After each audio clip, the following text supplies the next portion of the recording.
World Cup semi-final for the first time since 1986. There they are. They're going to play France on Tuesday. That is going to be an astonishing game, and I think we have just witnessed the game of the tournament. Brazil, well, dismay for them, absolute delight for Belgium. Liam, is that the biggest victory in the history of Belgian football? I would say to beat Brazil in the quarter-final, without doubt.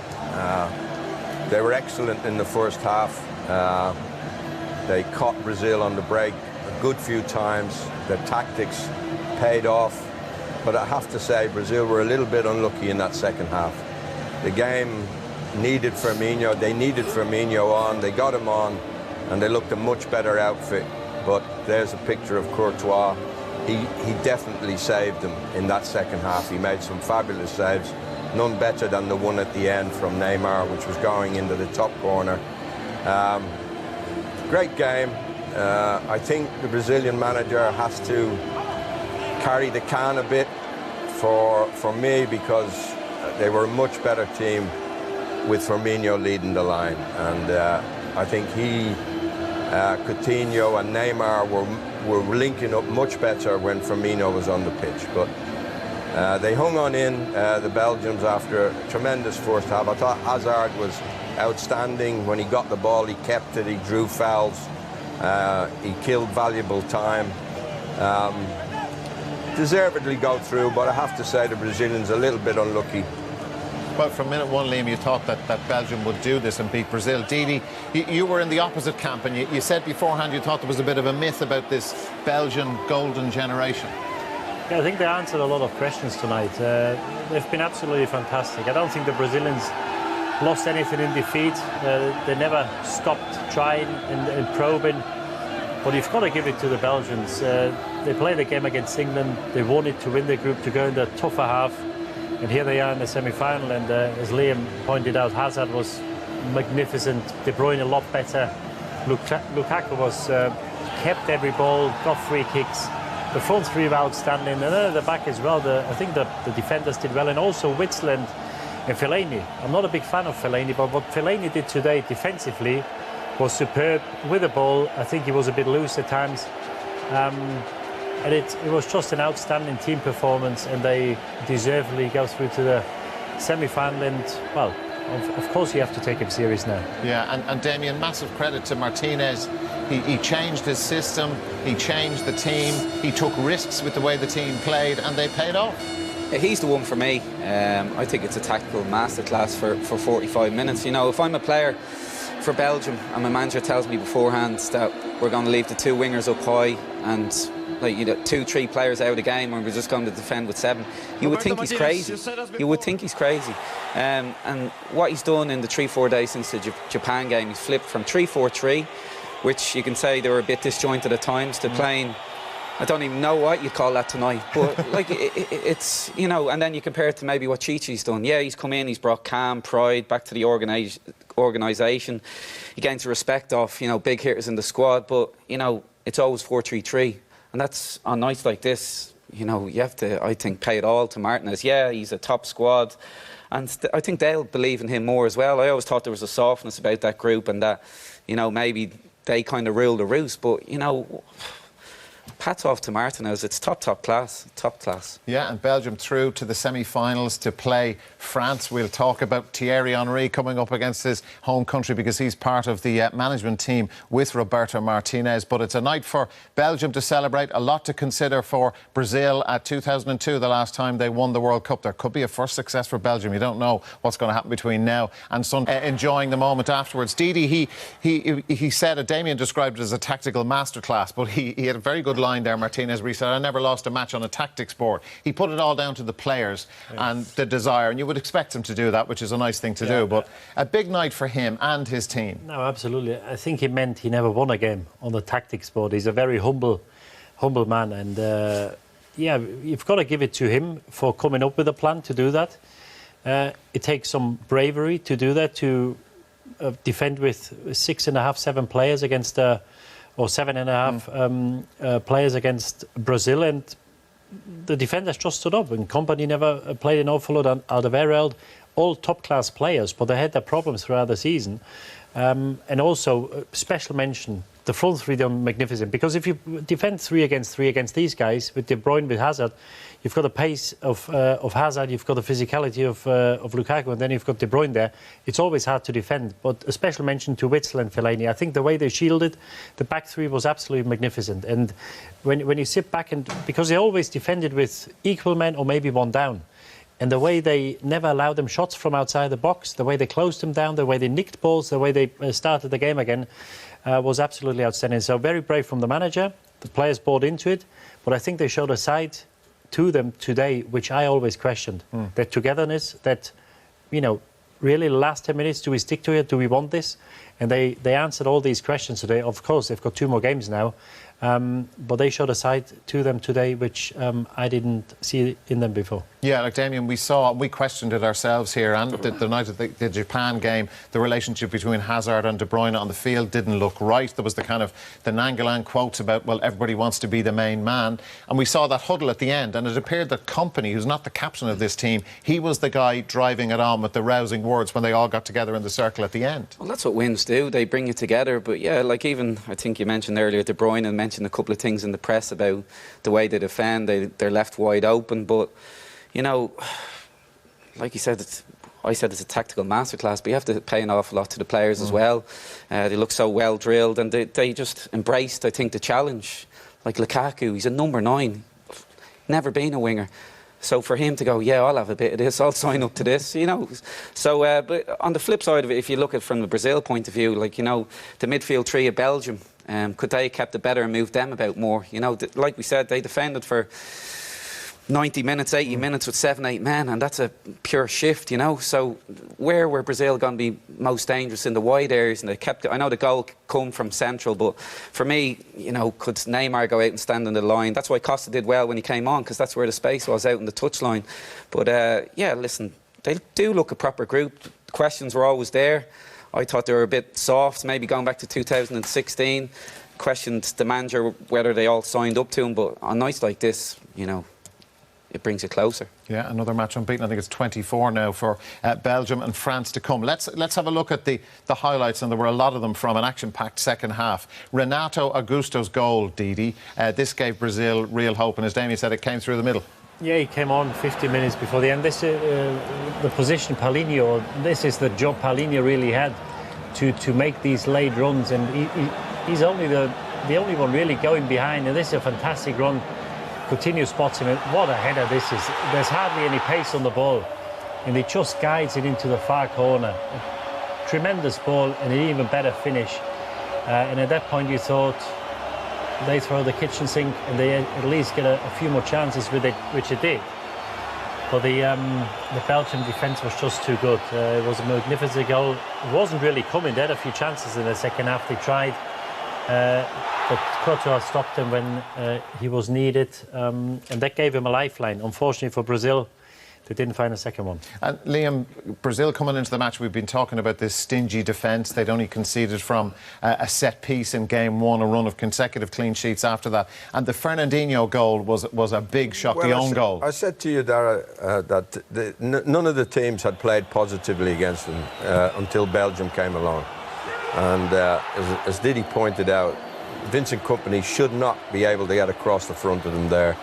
And the slightest of flicks takes it onto Fernandinho's arm, and in it goes. And that's the bit of luck maybe that you need, that Brazil didn't have. They had a couple of corners in the first 5-10 minutes where they could have scored, but it went Belgium's way. And of course then, you know, Brazil have to throw more and more men forward, and they were caught on the break at a corner kick. All season, Damien, we've been speaking about the importance to Man City of Kevin De Bruyne. I'm wondering, watching him in a Belgium shirt, why it wasn't really working. Well, tonight it did, and his goal was brilliant. Yeah, he came alive tonight, if you can say he's had a disappointing tournament so far. But, you know, question marks were raised before the game. You know, should he even be play, or should he play higher? For me, he's undroppable, and that's full stop. But Lukaku, he was top class again tonight. Selfless roll out in the right. Here he's obviously more central, and what a strike. We've seen him do this so many times. Marcelo, you know, he doesn't know where to go to him, obviously with the man outside, but, you know, it's a knife through butter here for Lukaku. Fernandinho will be disappointed with himself there, but absolute world-class strike, and you know, top performance from minute one with him. He embraced the challenge all night, playing in that role, relinquished his defensive stuff, which I'd say he probably enjoyed, just to concentrate on this. And no keeper in the world, even Courtois tonight, I don't think would have saved that. Top class. And he's come alive, certainly. They got a real fright against Japan in the last round. Yeah. And the fact that they came back from 2 down, I know they got a bit of luck with Vertonghen's goal, but it must have given them, 1, a kick up the backside, and 2, the heart and the spirit to believe that they could go and take Brazil, because they scored 3 goals against Japan when they needed to, and they were good goals as well. So, on the other hand, Brazil, they concede off a corner. This is off their own corner. The ball is cleared, and usually you've got 2 or 3 men back. So the first one is, if a ball is cleared into the middle of the pitch, there's always has to be a Brazil player first to the ball. But I think what happened in the first few games, I think they took liberties. They got away with it because Serbia had chances. All the teams had chances against them, but they didn't concede, or they got away with it. And today, this is just a lapse in concentration, or they take a liability, because this ball that's cleared off the corner has got to be Brazil's ball. As it happens, Lukaku picks it up, he's able to turn, and 5 seconds later, the ball is in the back of the net. And I think maybe they took it a little bit too easy, and maybe complacency did play a role, because, as I said, in the first few games they got away, but they played against different opposition today, and they got punished, and before they knew it, the game was out of reach. And Didi, to reinforce the point that Liam makes about Brazil being more than a little bit unlucky, they created 26 scoring chances. They hit the target 9 times to Belgium's 3. We've a whole host of Brazil chances for you to talk over here. Yeah, well, we can talk afterwards. How many of these were chances where you expect the player to score? There were a couple, yes, but they lacked a little bit of composure in these situations. Well, you don't expect of them. And this is a half chance at best, I'd say. It fizzes across the face of goal from Magello. But what do you have to give him credit for? They kept trying. This is a tight angle, very hard to score from there. And they kept going forward, relentless, because when you're 2-0 down and you can't really create an opening, at some stage you say maybe not our day. This is Paulinho, takes his eyes off the ball. I don't know what he was thinking there. But they never threw the towel in, and that's why I think they lost nothing in defeat today. They kept going forward. Again, this is a half chance at best. And we come to a chance of Coutinho soon, which is the best chance, really. It's not even coming now, but again, Firmino, it's just great defending, because the Brazilians are always under pressure. I think he's got to take the first touch a bit further here, Augusto. This is the best chance. Coutinho plays Neymar in, ball comes back. He just has to make contact, just has to hit the target, and it might be in. So out of all these 7 or 8 opportunities, I'd say there was probably the last one of Coutinho where you expect him to score. All the others was just great defending, because there was always a player tight. And when you're under pressure, the finishing is not as easy as when you've got a bit of space and time. Yeah, it just wasn't to be for Brazil. We've a couple more pieces to look at. We're going to do that on the far side of the commercial break. There's a couple of VAR interventions. We've got to look at Hazard and Courtois, talk about Brazil, what happens for them next. We've got to talk about Belgium in the semi-final against France. Come back, Belgium are through to the World Cup semi-final. They'll play France, and for the first time since 2006, the last 4, when we have the 2 games tomorrow, the last 4 will all be from Europe. Now let's go back into this game, Damien, and 2 VAR shouts. There was one involving Neymar, there was one involving Kompany and Jesus. What was your view on these? I think I would have given 1. I think this is it here. You can see, obviously, from Belgium shape, this is where they had no width, and it's a diagonal ball the other side to Jesus. I think it's a great little chop inside, a little nutmeg. And yeah, the ball, listen, you can say the ball goes out of play, but I think Kompany definitely catches him twice. You could even say 1 on the ankle and 1 on the knee. So for me, that's a penalty. But this is where I guess it's subjective. The VAR referee up in the office ain't having a bar of that. Diddy off air said he didn't think it was a penalty, whereas if it's my shout up in the office, I'm asking the ref to go have a look at it, because I think that's a penalty. This is the second one. We could have put a third in for Neymar diving, but frankly it was a bit embarrassing. This ball far post, I don't think it's a penalty. Meunier, I think it's just a bit unlucky for Neymar. It's a little right to the eyes. I don't think it's an unnatural position, maybe. So maybe he's got away with one. But no, I definitely give it away. Give a penalty for the first one. I don't know what the lads think. Liam? I thought they were both penalties. Both of them? Didi? I wouldn't have given either. OK. I think Neymar's got to be strong in the second because this is his favourite to win the ball. And if he stands his ground, if he's a bit stronger, then he has to push him to not get a header on goal. I wouldn't have given either. All right. Eden Hazard, discuss. Well, outstanding. And Damien said before, the lads need to buy into the system they wanted to play. Well, I'm sure if the manager said to Damien, just stay up top and play when we've got the ball, I don't think you would have been too unhappy. But then it is what they do with the ball when they do get it, because if they stand up there, get it and lose it, this is not good to anyone, because then Brazil can put up the pressure and they can suffocate you. Everything he did, every touch, every dribbling, the way he turned, how he turned, I don't think you can fault him for anything. You know, the free kicks he got, Wagner goes down far too easy here, and it was just impossible to get the ball out of him today. It was simply magnificent. That was probably the only one he gave away all night, and it was just here he gets a kick of Wagner, should have been a yellow card, kicks him on the ankle, but still even going down, he gets the ball away. And look at this, he's got a man behind. This is valuable time, especially at the end of the game. This is with 5 minutes to go. Free kick, another minute off the clock. And this is what you need. He really showed up today. He really led from the front, and he was absolutely magnificent. We've seen it time and time again in a different role in a way today. Not so much going towards goal, but keeping the ball, getting other players into play, getting free kicks. Magnificent. So, Liam, he was vitally important, De Bruyne, others, but Courtois is somebody you wanted to talk about. Yeah, in the end, they had to rely on a great goalkeeping performance from Courtois. You know, he needed the guys in front of him as well, but you know, that's a great fist away, gets it to the edge of the box. This is Coutinho turns it round for a corner. He's not knocking it back into play. Very intelligent save.